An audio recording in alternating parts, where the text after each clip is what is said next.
Types की अगर हम बात करें थर्मोथेरेपी की, तो हमारे पास है एक तो सुपरफिशियल लेवल पे आप हीट प्रोवाइड कर रहे हैं कि ऊपर ऊपर से दे रहे हैं, दूसरा है डीप लेवल पे प्रोवाइड कर रहे हैं। जब सुपरफिशियल लेवल की बात करेंगे तो यहाँ पे दो तरीके होते हैं, एक तो हो गया कि ड्राई, एक हो गया वेट। ठीक है, ड्राई में जो है उसमें आप कैसे कर रहे हैं, हीटिंग लैंप ले लिया, जैसे कि आप स्क्रीन पे भी देख सकते हैं, this is an LED heating lamp जो कि पेन रिडक्शन में हेल्प करता है। So this is an example of it. और हीटिंग पैड ले सकते हैं आप, जैसे कि हॉट बैग यूज करते हैं, ऑब्वियसली हम यूज करते हैं किसी भी तरीके के पेन में। वेट की अगर हम बात करें तो हम देखेंगे कि फॉर एग्जाम्पल अब पैराफिन वैक्स में आप डाल रहे हैं अफेक्टेड पोर्शन को, आपने स्टीम बाथ ले रहे हैं, that also comes under weight superficial. अब हम बात करेंगे डीप। तो डीप का मतलब होता है कि हम डीपर टिश्यूज में पेनिट्रेट करा रहे हैं उस हीट को, ताकि हीलिंग प्रॉपर तरीके से हो सके। तो उसके एग्जाम्पल्स हो गए short wave diathermy, long wave diathermy, और क्या हो गया, तो एक बहुत ही जबरदस्त चीज आती है जिसको हम बोलते हैं अल्ट्रासाउंड डायथर्मी। इसका मतलब कि आपने हाई फ्रीक्वेंसी में साउंड प्रोड्यूस किया है जिससे हीट प्रोड्यूस हो रही है बॉडी के अंदर, ताकि अच्छा ये किस तरीके के डिसऑर्डर्स में यूज होता है, तो बैक लंबार पेन के लिए, राइट, डीप सीटेड मोस्टली, और साथ ही ये सारे स्पाइनल डिसऑर्डर्स के लिए यूज होते हैं, आर्थराइटिक कंडीशंस के लिए यूज होते हैं। ठीक है, अब हम बात करेंगे, ये तो हमने बात करी थर्मोथेरेपी की। अब जो नेक्स्ट हम बात करने वाले हैं वो है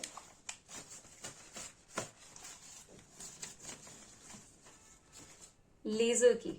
ठीक है, तो लेजर क्या होता है, लेजर एक्चुअली ना एक एक्रोनिम है जो बना है light amplification by stimulation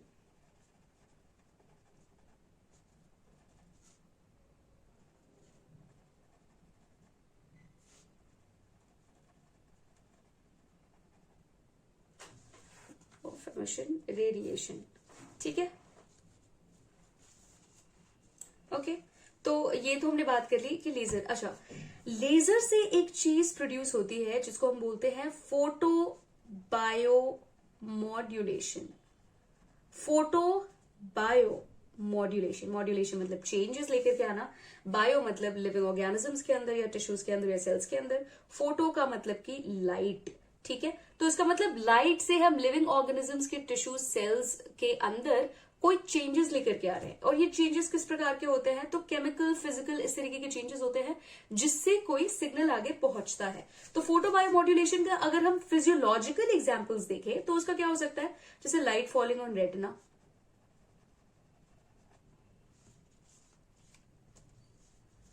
by stimulated emission of radiation।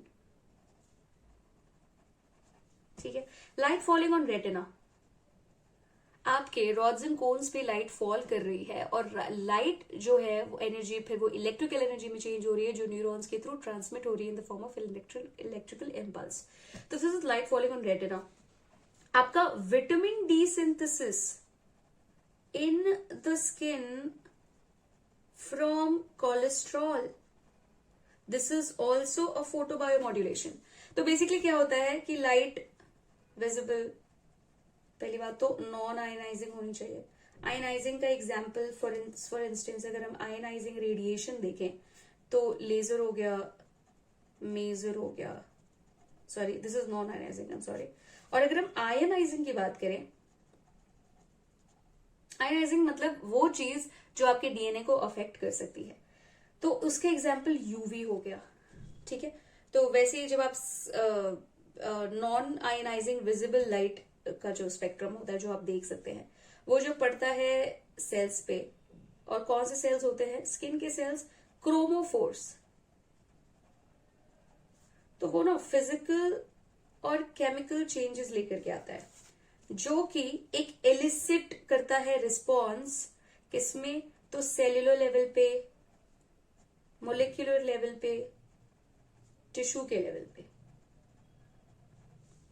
तो biomodulation is basically bringing about a change inside of a living structure through monochromatic light. ठीक है, तो मोनोक्रोमैटिक लाइट का हम इस्तेमाल कर रहे हैं।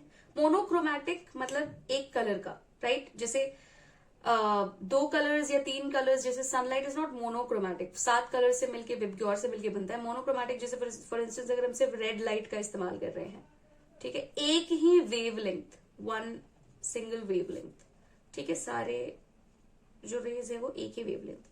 तो फॉर एग्जाम्पल अगर वही आपने इसका एग्जाम्पल देखा होगा कि रेड लाइट या ब्लू लाइट, ग्रीन लाइट के अंदर हम प्लांट्स उगाते हैं, ठीक है, so that's an example of that. वो फोटो बायोमॉड्यूलेशन का एग्जाम्पल होता है। अच्छा, ये किन किन चीजों में हेल्प करता है? अच्छा, एक very interesting thing about lasers, आपने लेजर्स के बारे में ये चीज तो सुनोगे कि भाई lasers are use for cutting. तो आपको ये भी पता होगा कि लेजर्स, अगर नहीं पता तो मैं बता देती हूँ, फिजियोथेरेपी में भी यूज होता है। तो क्या डिफरेंस होता है? तो लेजर का जो लो इंटेंसिटी लेजर होता है ना, वो यूज होता है हमारा फिजियोथेरेपी में हीलिंग के लिए, जहां पे पेन और इन्फ्लेमेशन वाली कंडीशन है। और हाई इंटेंसिटी लेजर जो होता है that's used in surgery. Physiotherapy में आप जैसे LLLT, ट्रिपल LT, जिसको लो लेवल लेजर थेरेपी भी बोलते हैं, ये अच्छा आपके this is also use for hair regrowth. इसके एंड दिस इज सर्टिफाइड, आप NCBI के रिसर्च पे देख सकते हैं, आई प्रॉब्ली लिंक इट, कि ये आपका हेयर को रीग्रो कराने में हेल्प करता है, which is the red light. ठीक है, low level laser therapy red light का बेसिकली 650 नैनोमीटर के आसपास। एनीवे, मूविंग ऑन, तो ये हो गया लेजर। अच्छा, अब हम बात करेंगे कि मेजर क्या होता है भाई। तो मेजर और कुछ नहीं, microwave amplification by emission of stimulated radiation. वही वहां पे लाइट के बदले माइक्रोवेव। तो माइक्रोवेव स्पेक्ट्रम, माइक्रोवेव्स हमको नॉन विजिबल होते हैं, हमको दिखाई नहीं देते हैं। कभी भी आप देखना, in case if you have a microwave oven, तो आप देखना कि आपको कभी उसके अंदर की तरंगे, जो रेज होती है, जो वेव्स होती है, वो आपको नहीं दिखाई देती हैं, राइट? क्योंकि माइक्रोवेव जो होता है वो नॉन विजिबल स्पेक्ट्रम के अंदर आता है। तो ये जो है, अच्छा, लेजर और मेजर के बीच में डिफरेंस क्या होता है? तो laser high frequency, high energy के साथ होता है, maser low frequency, low energy के साथ होता है। इसका वेवलेंथ स्मॉल होता है और मेजर का वेवलेंथ बड़ा होता है, फ्रीक्वेंसी और एनर्जी छोटी होती है, लो होती है, राइट? और मेजर भी हम किस तरीके के लिए यूज करते हैं? तो माइक्रोब्स को हटाने के लिए या डिजीज्ड टिश्यूज में उसको हील करने के लिए आप यूज करते हैं। वेरी सिमिलर फंक्शन होता है लेजर और मेजर का, मोस्टली हम लेजर का इस्तेमाल करते हैं। अब हम बात करेंगे कि यूवी में एग्जैक्टली क्या करते हैं। तो यूवी कुछ भी नहीं बल्कि आपका विजिबल नॉन विजिबल के बीच लाइट का जो स्पेक्ट्रम होता है उसके बीच में लाई करता है कहीं ना कहीं, ठीक है। तो यूवी वैसे तो मोस्टली स्टरलाइजेशन प्रोसीजर्स के लिए इस्तेमाल होता है प्रिडोमिनेंटली, राइट? जैसे आपने आपके जो वाटर प्योरीफायर होगा वहां पे आपने देखा होगा कि यूवी लाइट, उससे बैक्टीरिया मरते हैं, तो वही उसको स्टरलाइजेशन बोलते हैं। May be we will discuss in one of the classes. तो स्टरलाइजेशन प्रोसीजर में आपका प्रिडोमिनेंटली यूज होता है, सो दैट्स यूवी। अच्छा, उसके अलावा डीप सीटेड पेन जैसे कि लंबर पेन के लिए भी हो सकता है।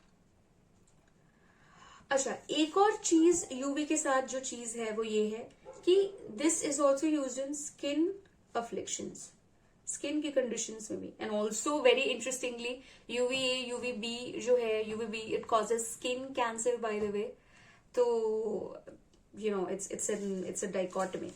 अच्छा, अब यूवी के बाद हम बात करेंगे कॉटरी की, कॉटराइजेशन प्रोसीजर की।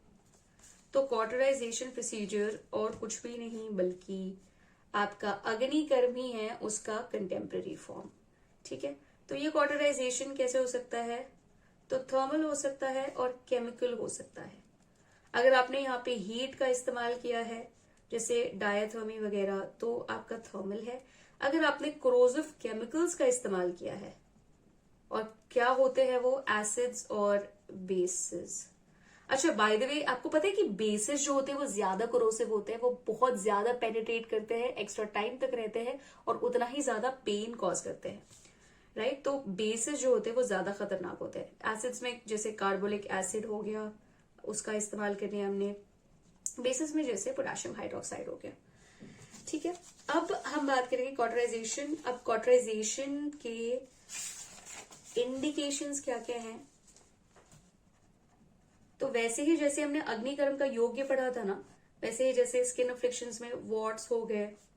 अच्छा, एक और चीज, सर्वाइकल इरोजन में आप कॉटरी कर सकते हैं, ठीक है। Then there is other conditions में भी जहां पे अग्निकर्म की जरूरत हो वहां पे तो कर ही सकते हैं। ब्लीडिंग को रोकने में आप अग्निकर्म का इस्तेमाल कर सकते हैं।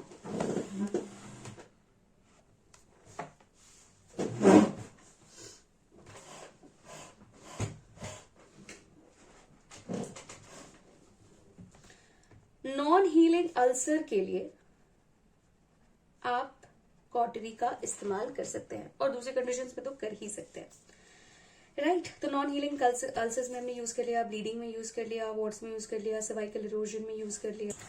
अब हम बात करेंगे इलेक्ट्रोमैग्नेटिक थेरेपी की। तो यहाँ पे हम हाई इंटेंसिटी या लो इंटेंसिटी करंट का इस्तेमाल कर रहे हैं। लो इंटेंसिटी से हमने हीटिंग इफेक्ट इस्तेमाल किया है, और हाई इंटेंसिटी से हमने हीटिंग इफेक्ट प्रोड्यूस किया है, और लो इंटेंसिटी से हम सिर्फ इलेक्ट्रिकल स्टिम्युलेशन दे रहे हैं। तो किसको दे रहे हैं, नर्व को दे रहे हैं या मसल को दे रहे हैं।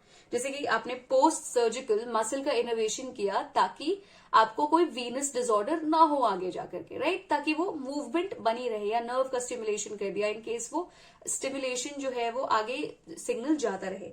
अनदर थिंग इज, अच्छा, क्रेनियल इलेक्ट्रोथेरेपी होती है किस केस में, एंजाइटी डिप्रेशन में। Although this is not exactly proven कि हाँ ये हेल्प करती है, स्टिल अंडर रिसर्च, लेकिन ये एक यूज होता है लो इंटेंसिटी इलेक्ट्रोमैग्नेटिक थेरेपी का। हाई इंटेंसिटी में आप जैसे ही बहुत ज्यादा अमाउंट ऑफ करंट देंगे ना, तो हमको पता है ना कि करंट जो है वो हीट प्रोड्यूस करती है एनर्जी जूल्स में, तो वो जो जूल्स में एनर्जी प्रोड्यूस करती है दैट्स द हीटिंग इफेक्ट या डायथर्मी। डायथर्मी हमने short wave diathermy, long wave diathermy, वो इलेक्ट्रोमैग्नेटिक वेव्स ही तो थी। इलेक्ट्रोमैग्नेटिक या इलेक्ट्रिक थेरेपी भी बोलते हैं इसको।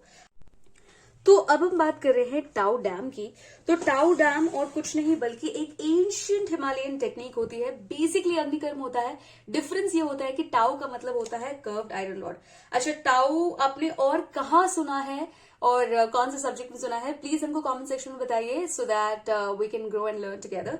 आगे देखते हैं। तो टाउ जो है it's a red hot iron, और उसको डिजीज एरिया पे लगा करके, जला करके, तपा करके फिर मस्टर्ड ऑयल या ऑलिव ऑयल से अनॉइंट कर देते हैं।